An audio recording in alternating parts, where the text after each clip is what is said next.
So this is Gottum, and he is my RRP hopeful for 2019. So this session I wanted to work a lot on his kind of emotional level and focus. So unfortunately, I started filming a little later, but he came out and he was high as a kite. I mean, he was running me over. And was just very, very emotional. So what you guys can't see is that there is a big racetrack kind of far away.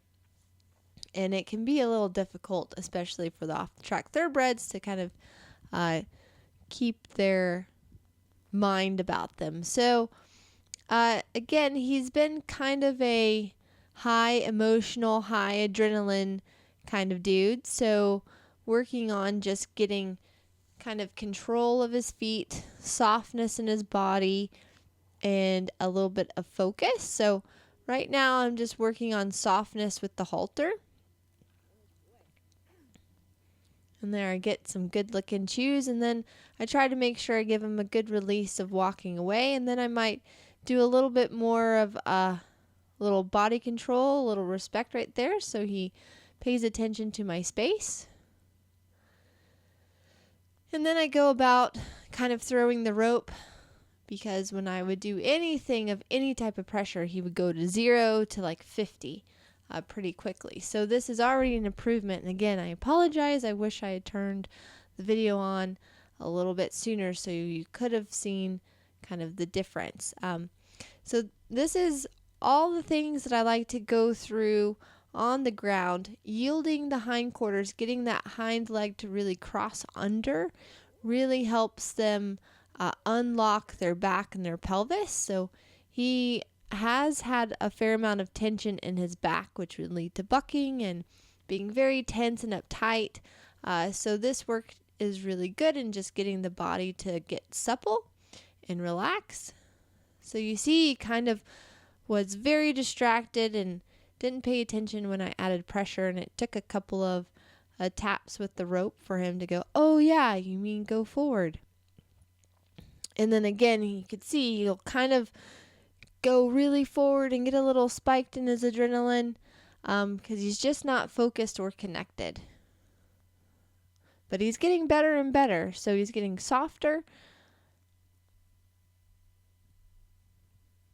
And my goal is to get him to understand that when there is a indication of stress or something that's a kind of a trigger for him, that I have kind of these cues, like a little flexion left or right, or if I kind of push on his body a little bit or ask him to move his feet, those are kind of going to be cues now for him to relax and to drop his head.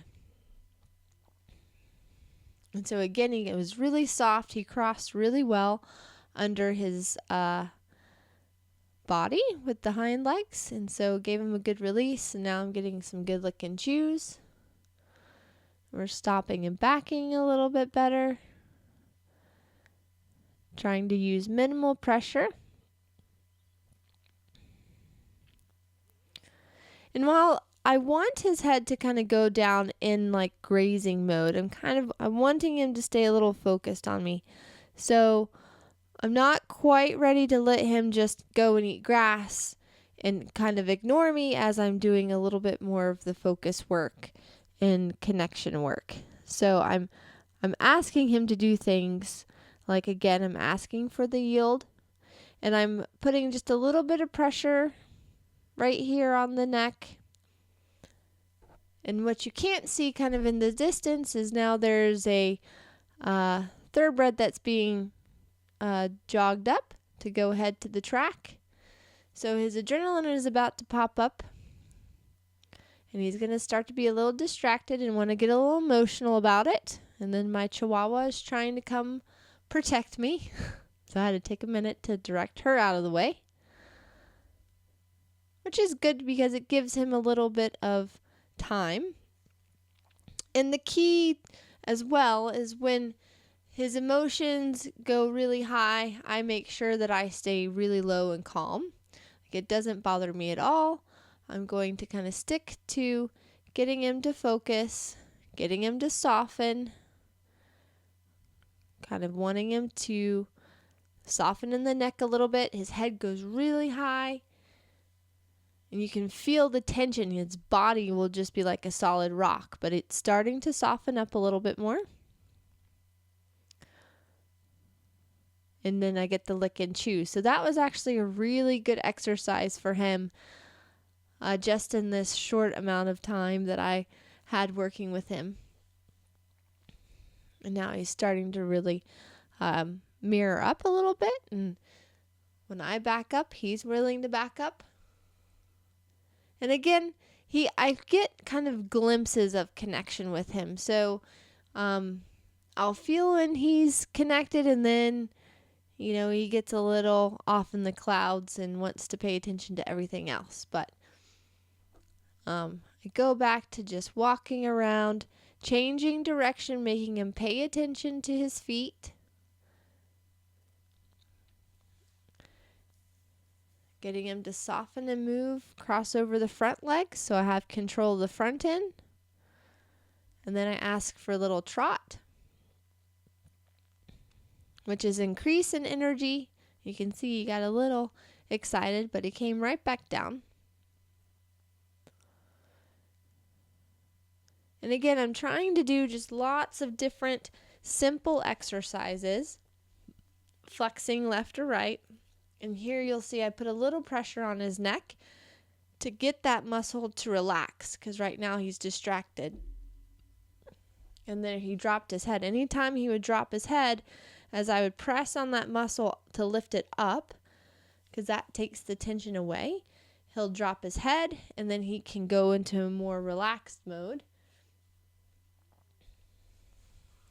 And now I go back to flicking the rope over his back. And again, when he goes to drop his head, I'm going to take the pressure away.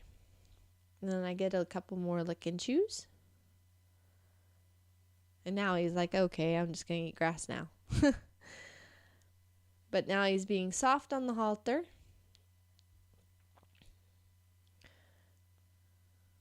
And again, I'm going to try to make him pay a little bit more attention, because he's just a tad still distracted. Now he's just kind of wanting to ignore a little bit, but that's okay. I'm moving in the right direction.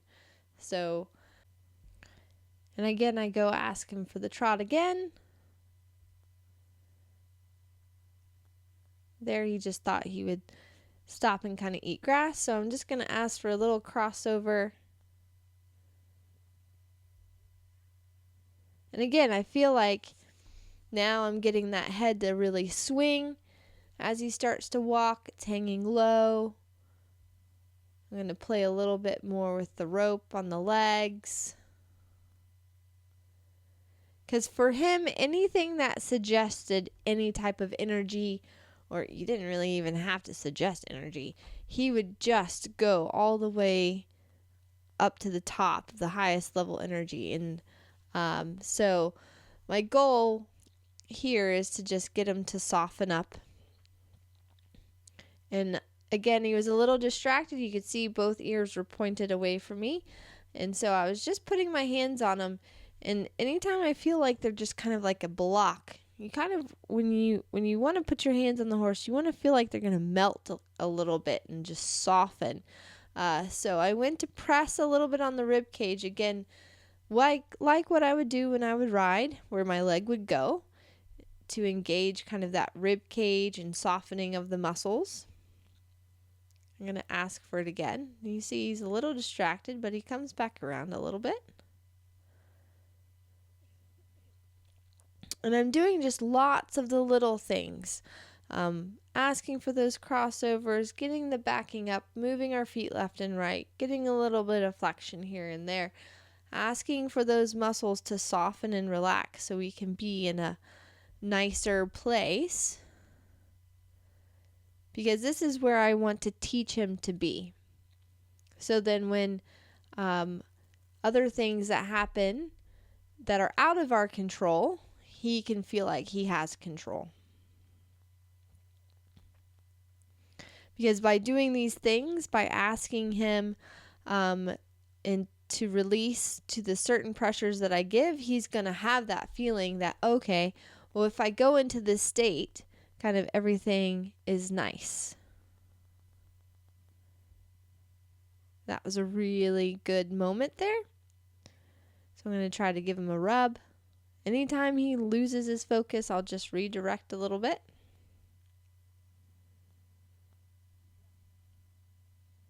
And so here I'm just chatting with someone off camera. It's kind of a good place as that horse is trotting back again. So after that work, you can see now I asked him to drop his neck and he's willing to just ignore it, which is really good.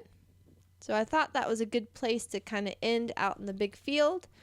And then on the way back to the barn, I kind of took advantage of this nice puddle that was right here to play around with, just to get him to walk in a couple of steps and to change directions a little bit and still just stay focused. He just has to stay focused.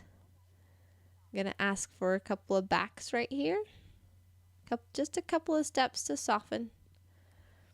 And then I just thought it'd be fun to see, well, will he walk up this bank and follow me?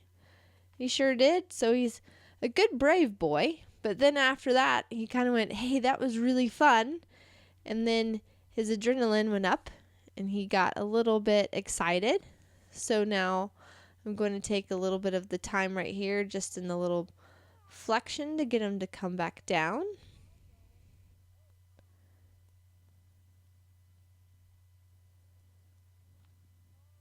Just do a couple of walk circles and just wanting him to take a little bit of a breath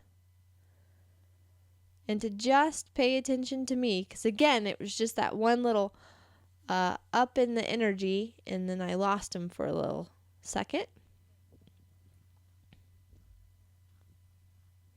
And all I'm doing right here is I'm just kind of waiting for him to take that deep breath.